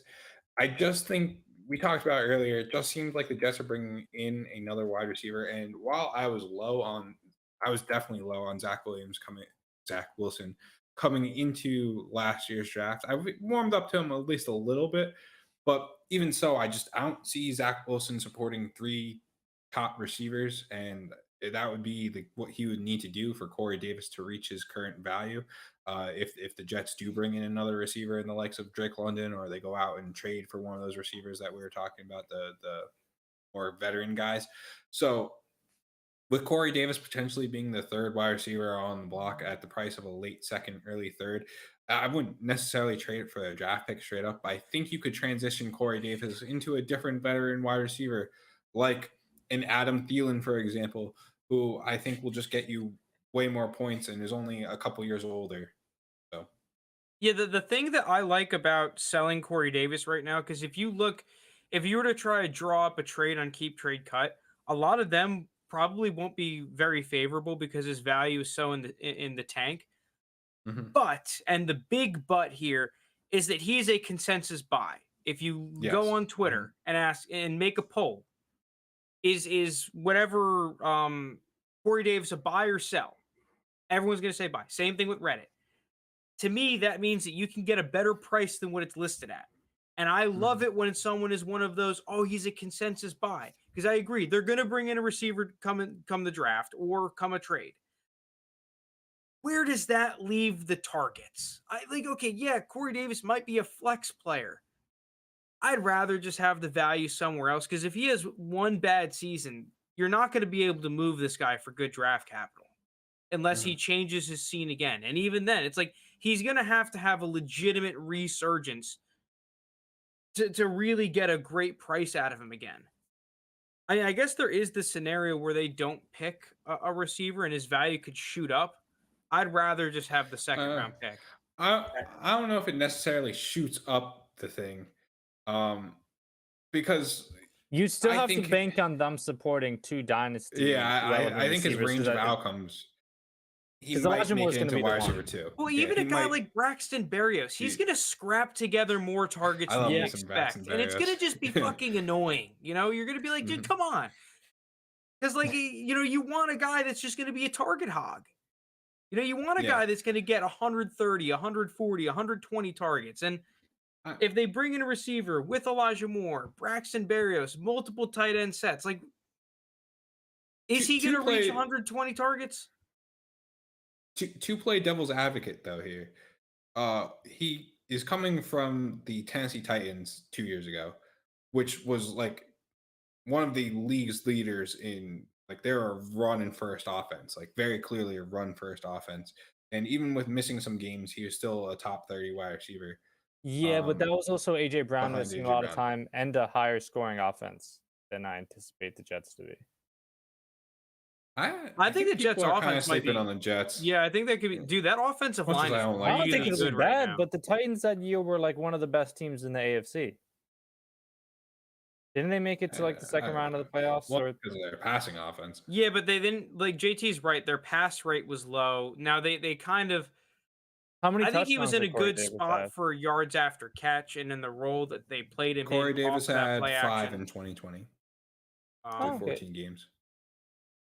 Yeah, I just think that and maybe he's not necessarily a sell. I guess he would be a sellable for the draft. I'd rather just have the value that I think I could get for Corey Davis because this late second, early third, I think you could get a mid second to be honest, or like one of those in between late and mids, you know, like a 208, 209, somewhere around there. I really do think you might be able to get that price in some leagues. Like it's not a guarantee, but This is unconventional. But if I could move him for an Antonio Brown plus like 212, I'd do that. 'Cause AV. Antonio Brown. If Antonio Where Brown did that name come from? Because just think about it, right? If Antonio Brown ends up on a team, he has a chance to be a top 12, top 15 wide receiver for a year, and you just bank whatever extra value. He's currently ranked he's like nothing on Keep Cup. He's free.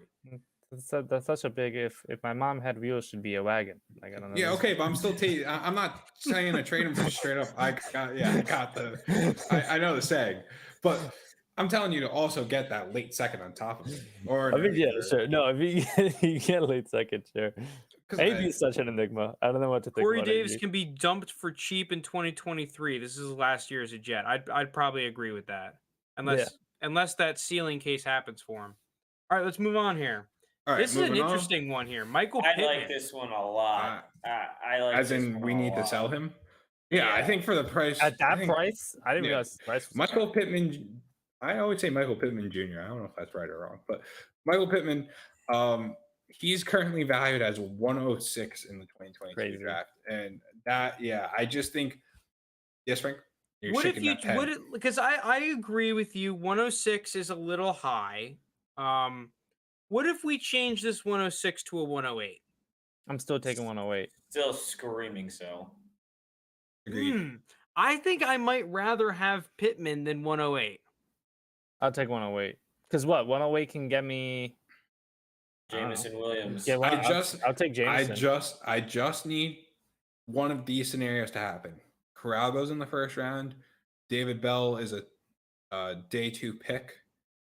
Isaiah Spiller goes in the second round. I need one of those scenarios to happen, and then I'd much rather have 108. But if all three of those things fall through, then The I think big even if question none of mark those for me things with happen, I'll still 108 take 108. is Corral as well, because to me I have you have Kenneth Walker and Breece Hall. You have the consensus top 3 receivers plus Jameson Williams. So that's 7. That's 6 players. 6 players. Malik Willis. That's 7, And that's right? 7. And that gets you to Oh, so you're 108. picking at 8. Yeah, so then it's Matt Corral. Is Matt Corral Or Pickett. first round pick? Good. Or Like, let's say Spiller. the Steelers take Matt Corral at 20. Like, I'd all of probably a rather sudden- Corral than Pittman. yeah, I might rather have. Matt I'm not Corral, even. so I I'm not probably even would. that high on Corral. It's just I don't really believe in Pittman that much, especially if they take a player. I'll be right back. I like Pittman, dude. I think Tired. Pittman's solid, and I agree with Skull. Like, there is a certain amount of Pittman is proven. But Proven yeah, what? I do. They need a receiver if they want to really compete. They do need a receiver. They need a receiver. They're 100% going to bring one in. It's, I understand, like, there's targets to be had there with, Ty leaving and Jack Doyle retiring and whatever. There's targets to be had, but like at the end of the day, this team is the bread and butter of the Colts is going to be pounding the rock with Jonathan Taylor 25, 30 times a game and some play action. And then Pittman will fit that. I'm not saying he won't. He'll have a role for sure. But they're going to bring in another guy that's, I think, with some decent draft capital, either first or second round. I mean, they don't have a first because it's Carson Wentz. But I think their first pick in the second round, that could be a wide receiver very easily. Yeah, dude, I don't know. I still like Pittman. 106 is too rich just because I'd rather have – because at 106, I do think I can get a receiver that's just got a very, very nice profile. And not that Pittman doesn't have that. He's like – I think he's pretty aptly valued. I'm not sure that Pittman, to me, is one of those dudes that has that crazy, crazy ceiling. But I do think that he's fine at his price. Like I don't hate him at this like mid first because I think that he's got a very good chance to get a good amount of targets. I like his role in that offense. Pittman to me is a pretty nice player to have on your dynasty team as your wide receiver 2 spot. Yeah, it's We're still fair, but talking. but I think I don't know. But I'd take 108. If you ask me 110 or Pittman, I'm taking Pittman. If you ask me any 23 first or Pittman, I'm probably taking any 23 first.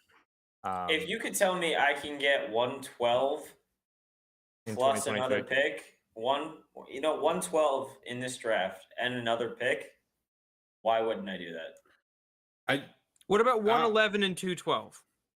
For Pittman? Yeah. I'd probably rather Yes. have that. Here's my issue. I don't know what you're just saying. 111 Frank. and 212, yes. Someone might have to catch me up, but I just think like Pittman had a lot of targets in Indy, but the question was like, was that just lack of competition or was that because he's actually good? And I'd rather just park my value somewhere else and figure out if he's actually good through, I not do think having he's him on my actually roster. pretty good. It's just I think their offense is going to be even better next year, though. That's what I really like. Yeah, He's but if they coming bring in into his another wide third receiver. season now, so yeah. But to me, I don't even fucking care. I think that his role is his role, and he had what? How many targets? Like 100, somewhere between 120 and 140, right? Somewhere around there. I could pull up the stats. I pretend think like that he's that's a what he did. lock to get more targets than he did last year, barring injury. On an offense, I think is pretty damn good. You sound like a Matt Ryan truther more than anything. I mean, not that he I had do. I 129. like Matt Ryan a lot. Matt Ryan's good. Matt Yeah. Ryan is very good. He had 129 targets. See, I last think year. I think he could easily see 140 targets, 150 targets. I don't know. I don't think so. You think that many? Yeah, I just think he's in a really good spot. Where would that now you got me curious. Where would that have put him in 2021 stats? How many? Probably would have been like what? Around the later parts of the top 10.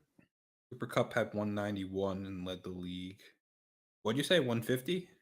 Like 140. Okay, 140 would have been that was Jalen Wall last year, who was 10. I don't see him being a top 10 wide receiver in terms of targets. yes, sir. Well, I guess time will see. tell. Moving on to the next guy. Austin Ekeler. I was shocked to see that's how high he was as at 102. Austin Ekeler is 102. So I don't think the draft is going to shake up Austin Ekeler. I don't think the Chiefs are going to take a running back, but if someone else wants to convince me in that or why he needs to be a sell before the draft, go ahead. Yeah, I'm kind of the guy that put him on here. I wouldn't be surprised if the Chargers went out and took it back. If I was their general manager, I'm looking at the backs they have. Justin Jackson is a free agent. They picked up Larry Roundtree, who I think is just bad. They have Joshua Kelly, another back who I think is just pretty bad. So I don't think they're necessarily going to take a running back like, oh, Austin Ekeler is going to be replaced. But if I'm them, I want to take a running back that can actually play. A Brian Robinson would be a really ideal pick for them in like the 3rd or the 4th round, somewhere around there. And he would eat a smidge into some of the production that Ekeler had last year. Not only that, I just think that Eckler's a little bit overvalued. Like, I understand that too. he's a great player. He had a phenomenal year last year. But I just think that last year was more of an outlier than the norm. And this is going to be the highest that you can get in return for him. If I can move him, let's say Malik Willis gets this top 15 draft capital that seems like he's going to get. Like, I can trade him for 102 tomorrow. I would love to trade him for Breece Hall and Malik Willis. Or a player, like a younger player equivalent that I view as more safe that's valued at that 102 type of price. Yeah, his value for me right now is nuts. This is honestly might be the easiest sell on the list for me. And I like Ekeler a lot. I mean, I'll keep Tate cut the 2 running backs he's over just right after him, Dobbins and Antonio Gibson. I'd take either of them over Ekeler. I think Ekeler to me is kind of a glorified Aaron Jones. They can get rid of Ekeler's contract after this season. We've seen the impact that happened on Aaron Jones now, where he's still producing RB1 numbers, but and deservedly so. There's to be critical of his value. They drafted someone who's behind him, and they can get rid of him in a year. So the Chargers now with Ekeler, they can get rid of him in a year because after the season, he only has one season left, and they can cut him for $1.5 million dead cap and free up $7 million. And I think they're going to bring someone in later the rounds. And I think when he's now RB8, compared to my comparison for him, like I said, I think he's I think he's a better Aaron Jones, somewhere in the 20s, like 24 or something. I think they're kind of similar players with just Ekeler a bit more production. And he has the injury concerns also. I don't know. I just think this is an easy sell at RB8. There's multiple running backs after him. At least I keep Trey Cut at RB8 that I'd rather have over him. Like I mentioned, Dobbins, Gibson, I think Chubb. You look at other guys like Kamara, Kenneth Walker. Like, I don't know. I would capitalize on that top 10 RB value. I think that would be a very Saquon savvy move to potentially move Austin Ekeler into Kamara Plus. I'm not sure that could happen. I'm not really sure what owners would want to do that. But if possible, because like hypothetically, you could do that on the calculators and on the ranking sheets that people will produce. That would be a very savvy move for me. I try and do him for Saquon Plus. I agree. Saquon is a screaming buy right now just because his value is so down. I know there's red flags around him with all the injuries and the Giants' offense as a whole, but Saquon, has true RB1 overall potential. Like we've seen it. He's been that I guess before. So could Ekeler, theoretically, but you can make the parallels to Joe Mixon with Saquon, where it's like people kind of treat him as he's a vet, even though he's younger than he's treated in the community. And the fact that now I think Mixon, I hate to say because I faded Mixon last year, but his tape was good. Like he's a good player. He's just that Bengals offense was just trash for so long, and so many times he's getting hit in the backfield. Not that the Giants offensive line has been horrible, but it's been not great. Like that offense in general, like they put up the least amount of touchdowns by I'm pretty sure a good margin in the past 2 years. So, I mean, you could definitely find a better scenario for him to succeed in. So yeah, I think like that move, it would be a lot more realistic, and I agree with you guys. Would be pretty darn good if you could pull it off, and a good way to create value for your dynasty team. Oh shit, JT's got the DMT cam going. I don't know what's going on. I don't know. I think that's why I was saying that we got to switch where we're. Is it my webcam that's the issue? No, I think it's Ninja. I think Ninja's fucking up. All right, I'm looking on the live stream. It doesn't look like that. So I don't know what's going on. Apologies if you're watching us. We could talk about post. I don't know. All right, last guy, James Conner, 201 currently, which I guess was somewhat surprising for me with how high he was. I've seen him go on Twitter a lot. He's kind of been a hot topic. He's been going for early seconds consistently in Twitter leagues, on Reddit. Like you could definitely pull this off if you wanted to. Yeah, I could believe that if Leonard Fournette's considered a late first, then I think James Conner is the early second. Is very fair. Yeah, so I guess he could be a sell. I again don't really see the Cardinals taking a running back. That really scares me off. James Conner, especially that they moved on from Chase Edmonds. Like maybe they take one later in the draft, but James Conner is just the goal line guy, and we just saw what he did last year, and that's not scaring me off. James Conner. Yeah, I'm really torn on this one. This is one of those ones where it's like your brain is telling you one thing and your heart is telling you the other. I think for me, I view it, if I can get like a 201 or something, I view him on the sell side unless you have the mentality of all in on this season. Like not just I think I can make the postseason, but like I'm going all in. Like I don't even have like a first or something, like just like championship run. I'd understand keeping him. Because in those situations, sometimes you'll know a guy's a sell, but you want to keep them just because you're trying to win for that particular year. Otherwise, I mean, That is true with Edmonds, but like we didn't really see his production like spike like that until Edmonds got injured. The second half of the season was when he really started going off. So if they draft someone true? in like the 4th, I believe it was the second half of the season. I think when he Edmonds got hurt more that of he started. a target share, like a consistent Yeah. one. He was still good early because of the touchdowns. Like no, he was solid early on, but like later after the season, he was like top 5, top 6 when Edmonds got hurt. I'm pretty sure. Well, later on in the season's when he missed his game. Missed weeks 15, 16. There was a 17. stretch. I gotta find it. Yeah, I know that stretch that you're talking Yeah, about the middle when of- Edmonds he- went down. He when just became when he fucking destroyed nuts. San Fran. Yeah, he just started going crazy. So that's my mentality on it. I mean, the thing that scares me about James Conner though is that Also, his injury. a lot concerns. of He his stayed healthy last production year. was receiving, and like I mean, you think of receiving backs, James Conner's definitely not one of the ones that comes to mind. It's funny because Pittsburgh moved off of him because of how trash he was in the receiving game. Now, due to the structure of the offense and how Ben Roethlisberger kind of played, you needed a little bit more chemistry with the running back playing with Ben than you did with Kyler Murray. Kyler Murray was very much I'm going to run around a bunch, and then if you're open in the flat, like I'll hit you. Instead of having it like there need to be more timing associated with it. So James Conner definitely benefited from that.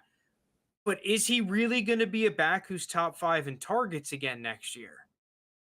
Was he top 5? I'm pretty sure he was top 5 running backs in target, or like if not like top 8.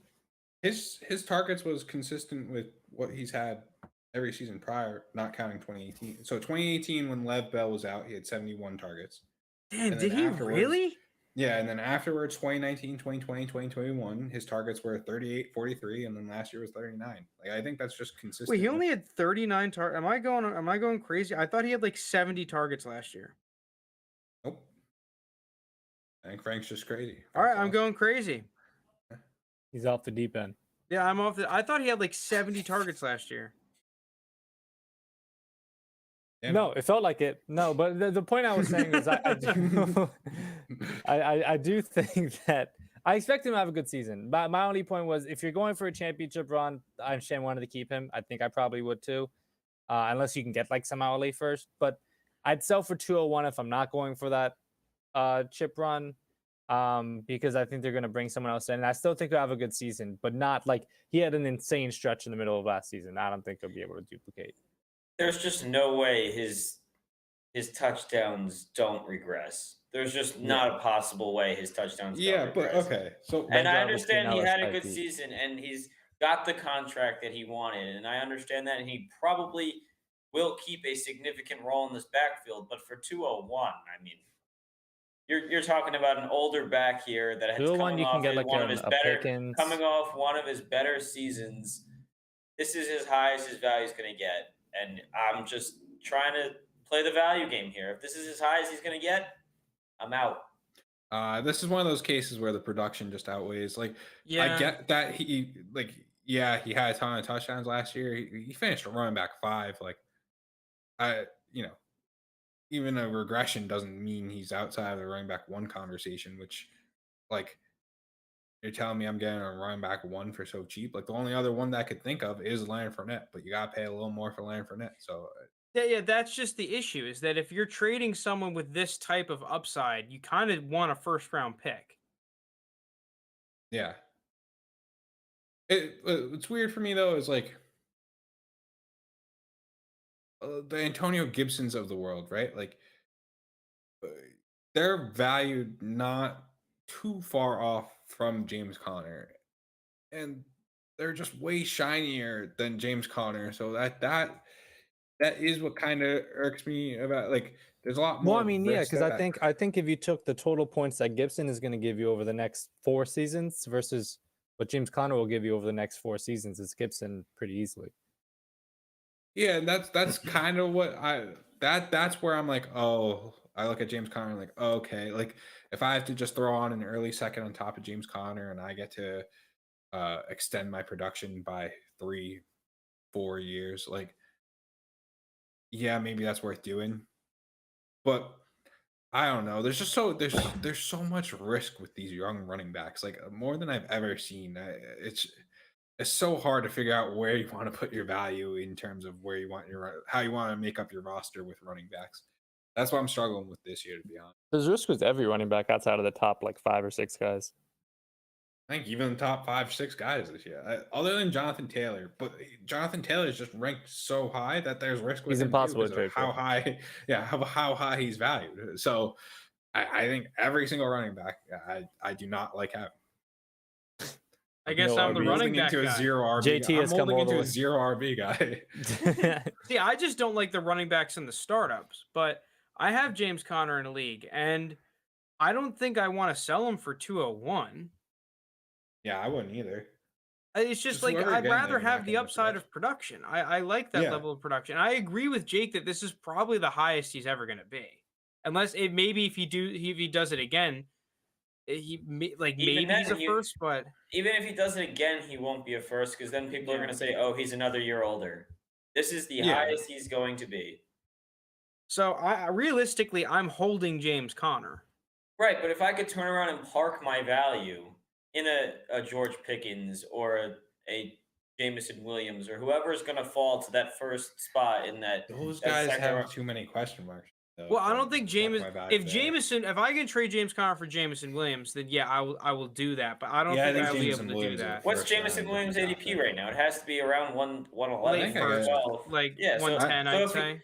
And now quarterbacks jump up because they actually went in the first round of the NFL draft, and all of a sudden you're looking at Jameson Williams and George Pickens at 101, 102, along with Jahan Dotson and all these other guys, and you can park your value in that, and then you turn around and you have the new shiny young wide receiver that everyone wants. You can go out and trade for the running back that you want. You can without the risk because now you know what you're going to get. Shout out, I don't know how you pronounce it. Adieco _FF on Twitter. Yeah, he's a good this follow. this person went through Sleeper API and was able to basically construct what appears to be the ADP of rookie drafts right now. And he's got Jameson Williams at 109, Pickens at 112, and who's the other one you said? Dotson 204 is looking like those guys are currently ranked. Right, but now, like I said, you turn around and the quarterbacks actually go in the top 15, and They're now ranked you're ahead of like, him. Mac Riles 108. You think you could package Pickett's Edmonds 110. and Connor together for a mid first? Probably not. Edmonds and Connor for a mid first? I doubt it. We play in leagues though. At least the leagues that I've been in, it seems like the first round picks, like it's very they're very other rosters are very stingy with their first round picks. So using James Conner and Chase Edmonds, Well, I think you could use I James don't Conner. think It's that's just gonna Chase happen. Edmonds. I think that there's a clear reason why people don't want to invest in Chase Edmonds because if you're not like in a good spot to be that RB1 of your team, people aren't going to be shelling out first round picks for you. That's just how it is, So Edmonds is in the second and third round game. He's not in the first round. Like when you start dealing with first round picks, Edmonds not moving the needle. yeah, at least I'll for move my me. first. I don't want that. But I move my first for. Are we going to move on to the Wow, last man, segment? this went freaking long, dude. This is crazy. Yeah. I mean, it's a good discussion. Though. I Yeah. like it. Yeah. What segment do we want? We still got to keep in prospects. So, what do we want to? Do we want to do one of these? let's go prospects next and then see how much time we're looking at. All right, let's do some Yeah. prospects. So, I knew this was going to happen eventually, but it has Okay. finally happened with my man Dameon Pierce. I have a new RB5. He is taken Okay. over I don't think that's that bad.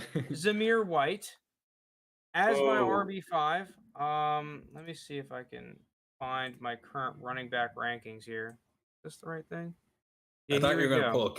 I thought you were gonna pull a Kellen Mond on us and tell us he's like your running back 3. No, I have him in this Isaiah Spiller, Brian Robinson tier. I think dude. I was pleasantly surprised at what I saw with Dameon Pierce. Now, I think that there's definitely some caveats, which is why I have him as the lowest running back in that tier 7 I have of running backs, and he just doesn't have the production. And when you watch the Florida games, I mean, they run a really college offense, like a high school offense, even where a lot of zone reads, which just generally speaking, gives you a numbers advantage in the running game and makes your reads as a running back pretty simple. You're kind of forced to go in a direction because if you cut it back, well, you're cutting it back into a free defender. So a lot of the decisions are kind of made for you. But at the same time, dude, this guy is good. Like as a pure runner, he's powerful. He plays extremely fast. He anticipates the movement of linebackers very well. He seems to be one of those running backs that probably 80% of the time chooses the right hole and reads the leverage of his blocks the correct way. And then lastly, dude, and I'm a sucker for it. Force missed tackles, baby. I now have a little graph if you're seeing on the screen.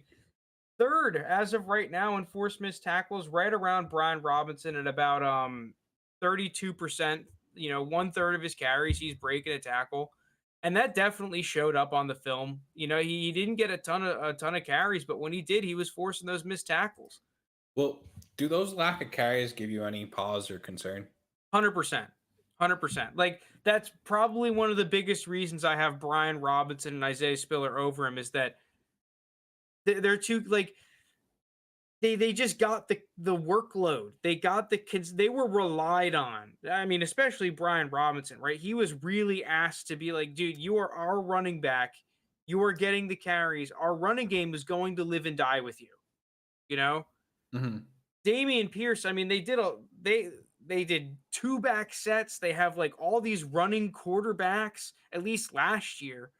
So, and I feel like I've taken the bait with those Florida running backs before because it seems like they use like 90,000 different pieces on offense that, you have to look at everyone with a limited slice. And then you're like, oh, well, he did really good with the limited workload that he got. So he has to like, if you're an extrapolation Andy, you're like, oh, if you extrapolate it out, he's freaking insane. He's the best running back in the class. Andy. So,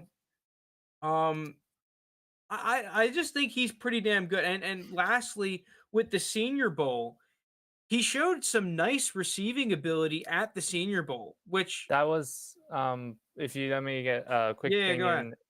It's why the lack of carries doesn't worry me as much as what you mentioned. I actually think he was underutilized at Florida. What I was encouraged by was he wasn't someone that Florida just used on first and second down. They used him in a lot of third down situations to the point you went to. He has decent hands. Like his route tree isn't bad for a running back who you expect around his draft range. Florida had him in a lot of passing downs where he was a more than decent, not like an elite or anything, but a pretty decent pass blocker.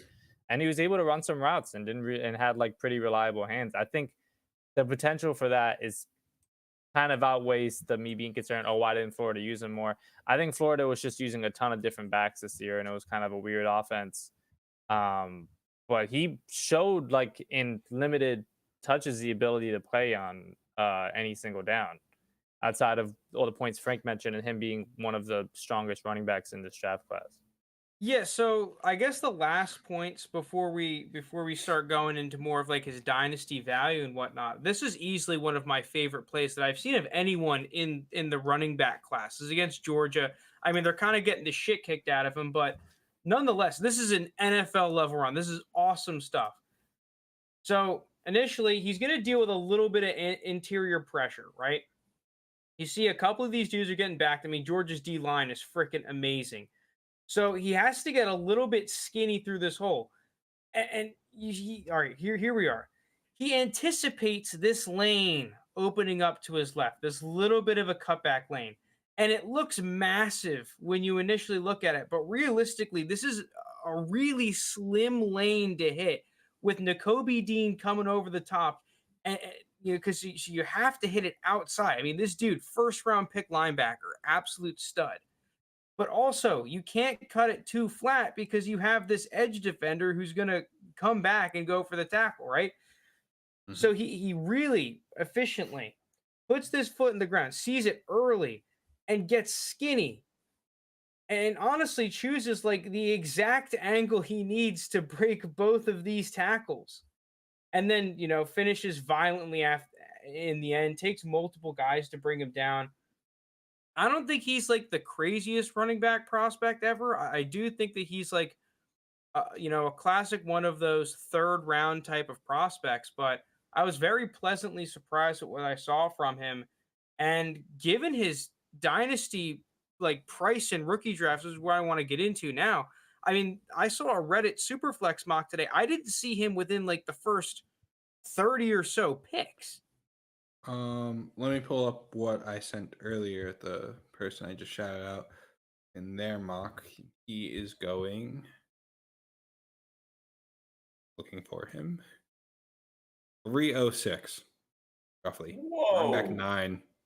That's way too low. Yeah, see, to me, I want to join a startup with rookies so badly because I just love, like, right now, I would take Dameon Pierce and Brian Robinson really late in startup drafts and be really happy about it because I have them both as top 5 running backs. And I just think that the draft capital that these guys get compared to some of the running backs that are ahead of them, like Kyron Williams and Algier and Rashad White, is going to shock some people.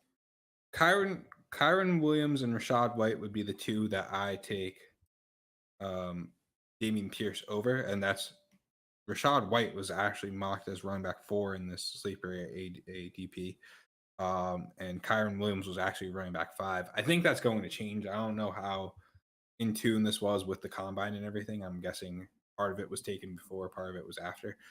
So I think Dameon Pierce will probably go higher than what he's currently ranked at, but For sure.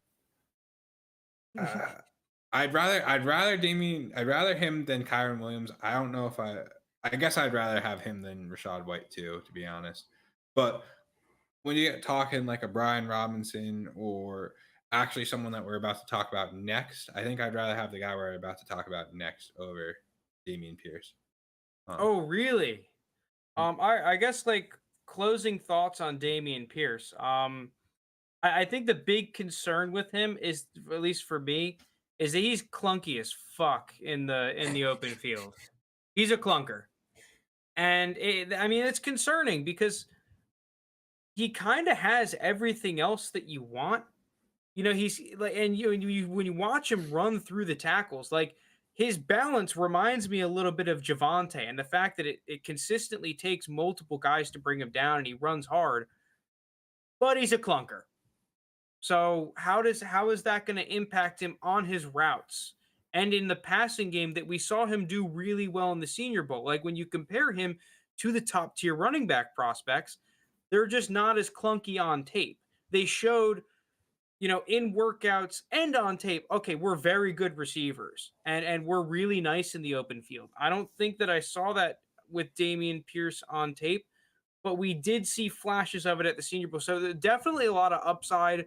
Also, a lot of risk. I think for his price, he's a screaming buy for me right now in rookie drafts. But I think that thing's going to go up.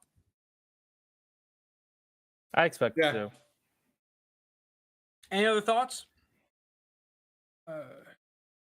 I'm with you on he's in my top 5 running backs. And lastly, I guess his best game was against Georgia, which is toughest defense, NFL defense, basically. So He that's played well always against good to Bama see. too, correctly. I didn't watch his game against Bama. I watched Kentucky, Georgia, Florida State. Okay.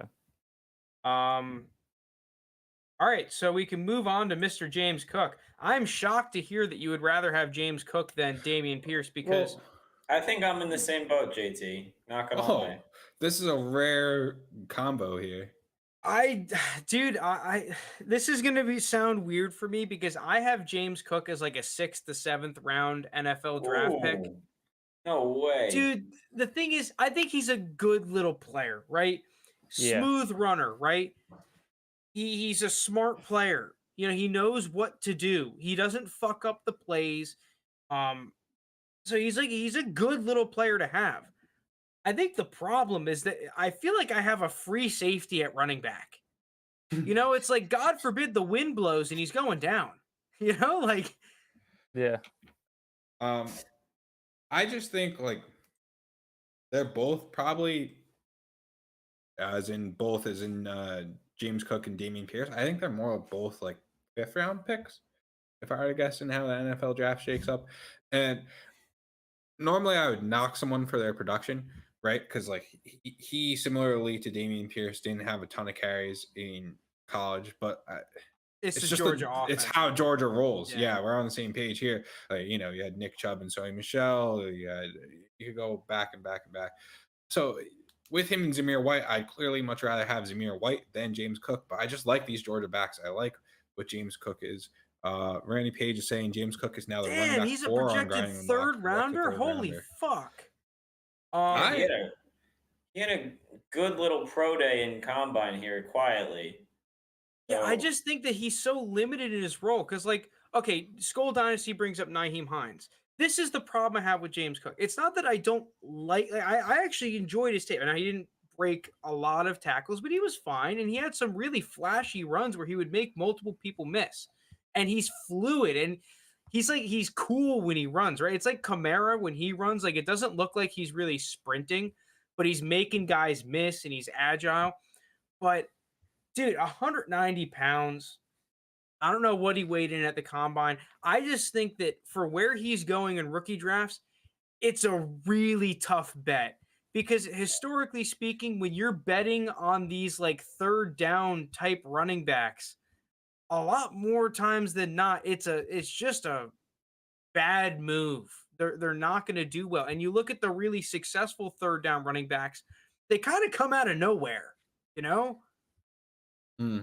What's his ADP right now in rookie drafts? Yeah, that's why I was just looking up. He was a 301 currently. I just don't like was him as crazy. an early third. Why? This is what's Why don't, crazy. to like- me. He's a 301. Zamir White's a 302. How does that happen? I don't know. Like, shouldn't that be flipped? Like, shouldn't I agree. I think Yeah. Zamir White's a much better bet than James Cook.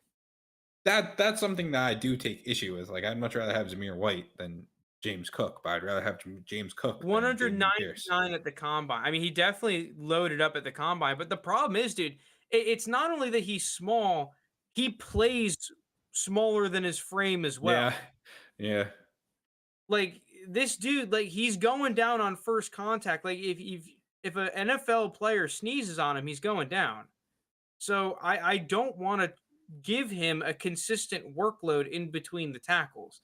So I don't think that it's not out of the realm of possibility that he can be successful. James White would be like a great scenario for him to be in, right? He gets with a quarterback like Brady. I mean, James Cook, one of my favorite things about him is that in terms of an outlet on these pass plays, he's smart as fuck. Like, he's really good at knowing when his quarterback is under pressure, breaking off a route and getting open and being an outlet. And that's a huge advantage when having a quarterback like that. It's just, how many guys have we said that that's going to happen with? Oh, he's going to be the third down back. Oh, he's like, and at a 301 price, I'm just betting on someone else. Right, but I think you just kind of sold me on why he should be the 301. He's a smart player. He's a smart player. So if you're going to bet on who's going to be that third down back and make friends with his quarterback to make him comfortable looking for him when he's in trouble, I think that guy is James Cook. And I think that's a guy that he knows how to get open and he knows where to be and when to be and how to run. Just a smart football IQ guy. If you're going to do that, why wouldn't you want to take a chance on him in a third-round pick? They're all dart throws at that point anyway, pretty much. And if I'm going to do that, I'm going to take the smart guy, not just some guy that's crazy talented but doesn't understand football for this shit. Yeah, I guess the last thing I don't like about him is that I really don't think he threatens defenders when he gets going downhill. So, like, once again, it's like I think that his scenario where he succeeds is that James White, and I'm not going to come out here and start betting on that I'm going to be able to predict the next Tom Brady to James White connection. So I'm actually really just interested to see what his draft stock is, because if he goes in the third or fourth round, I mean, that'd be very interesting. And if he gets a good landing spot, I don't think he's going to go I'd be that surprised if you went third or fourth round. I don't think think that he's him like or Dameon Pierce. I think honestly Dameon Pierce thought could. putting him in the 6th round potentially was too high. I'm looking at where were the running backs taken last year? You had Najee in the first, you had Etienne. That one pretty good. Even Michael Carter didn't go into the fourth. Yeah, Javonte was second, Trey Sermon was the third. Yeah, so you only had 4 running backs taken in the top 3 rounds. I don't really see why that would change this year, to be honest. And yeah, I mean, Randy Page was saying he's running back 4 currently on grinding the mocks. Man, that's I don't believe it. crazy to me. I don't. I Cook just ran 4.42, from but his 10-yard from split was my slow. perspective, His I official would was a not. 4.5, but yeah. I would not take him in day 2, like anywhere near day 2, because of just like his overall physical limitations, right? Yeah. At the end of the day, after Zamir White, Brian Robinson, who are my running backs like 4 and 5, I don't really want most of these running backs. It's kind of just like pick your poison kind of plays at that point. So I guess we're kind of arguing semantics in that terms because, like me, I'm just trying to take the value play and hope I could flip them for something higher later. I think I'm also just one of those dudes that like, especially now playing Dynasty for like a little bit, I'd much rather bet on a non-receiving back developing into a receiving back, and I think that's much more likely than a smaller receiving-esque back developing into a 3-down in between the tackles type of running back. I just don't think either case ever really happens. I think you are who you are. Like at rare occasions, I think it'll happen, but I think for the most part, just you are who you are. What Well, would yeah, people have especially though, like considered- I need to see more successful traits. Like I just think I Well, just how don't would- see it. Here's our question: how would you compare James Cook as a prospect coming out to an Elijah Mitchell last year? I think Frank would be the good. Frank, you like Elijah Mitchell a lot. Yeah, I liked Elijah Mitchell a lot. What was the question? Sorry, I was reading a comment. View James Cook this year coming out compared to how you viewed Elijah Mitchell last year coming out? Elijah Mitchell, Because you mentioned those like receiving back, where like people thought Elijah Mitchell would kind of end up being a receiving guy. yeah, I thought Yeah, Elijah okay. Mitchell would be a receiving back too as well. But like once again, I just think that Elijah Mitchell had better traits as a pure runner than James. I hate to put it like that. I guess the physical limitations with a guy like Elijah Mitchell, I didn't care anywhere near as much about with James Cook. James Cook to me has serious physical limitations, which at a certain point, running back is a position where you kind of need to be a beast a lot of the time. Like, don't get me wrong, we've seen it happen plenty of times where these non-physical players. I mean, his brother Dalvin Cook is a good example. He's a second-round pick. One of the biggest knocks on Dalvin Cook was he wasn't this crazy good athlete of some of the other running backs that get drafted around that area. But I just really don't see James Cook as a dude that I'm going to consistently give the ball to in the run game. Mm-hmm. No, that's fair. I just wanted to ask because I didn't scout Elijah Mitchell as much pre-draft as you did, and there's kind of similar ideas with the two of them. But okay, I'm kind of on your end, Frank, with James Cook. I don't think I'm as low on him as you are, but I don't have him at top. I definitely like Dameon Pierce more. Yeah, And Zamir White. I just think like, based on him being the running back 4, it sounds like I'm not going to have a lot of James Cook. I mean, I have Kyron Williams ahead of James Cook. I have James Whoa. Cook ahead of Kyron Williams. Yeah. That I didn't expect. Not really, like just more so how Kyron Williams, low man, you I are liked on him. Kyron I liked him Williams. so much last year. I thought he was going to be so good this season. He I just was tested never- so I was never bad. drinking. I know, like I Kyron liked him a Williams' tape ton a last lot year. too, but Yeah, I was never drinking that Kool-Aid. I mean, when push comes to shove, I'm not going to be drafting Algier, Kyron Williams, or James Cook from the looks of it. Agreed. I don't know where Dameon Pierce is going to be going actually, but I don't think I'm going to. Hey, dude, it shocked me the fact because to me, Dameon Pierce, he was gaining some real traction around the Senior Bowl. I mean, there have been a couple of NFL guys like the respected NFL scouts that gave him a pretty high grade. I thought that he was going to be the dude that was like hype train city. Well, we could see that reflected in this upcoming month's ADP because I think some of this was taken before the combine because Algier was still ranked. Not Algier. Kyron Williams was still ranked really high. And I think he's just like plummeted his stock based on his combine and now also his pro day where you're expected to run fast and you just don't. Yeah, I don't know. Like Because I can understand you guys liking James Cook, and I understand the James Cook hype more than I guess the Algier and Williams hype just from the tape. But I just don't want to bet on James Cook as an NFL player. You know, especially when you're a smaller back or a smaller player in general, one of the things that I want to see is you playing bigger than your size. I think that's massively underrated. So someone like Darnell Mooney that I really liked as a draft prospect. One of my favorite things about him was that he played like I guess I call it like outside of his fingertips, right? If there's a ball that's up high, he's going to play outside of his fingertips to catch the ball. With a running back, even if you're a small dude, that doesn't mean that you can't be powerful and have good leg drive and threaten people when you're going downhill. James Cook, I don't think threatens defenses when he's going downhill.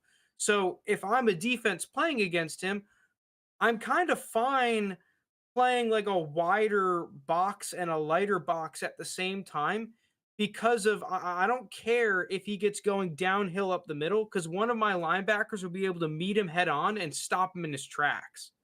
Whereas like if you do that to a bigger running back or even a smaller running back that plays big and powerful, well, you're going to be letting up 6, 7, 8-yard gains a pop if you do that. So I think that's where I guess I disagree with James Cook with that weird analogy sort of a thing. I did see someone say that James Cook would be the top running back in this class if running the ball wasn't part of being a running back. So disrespect.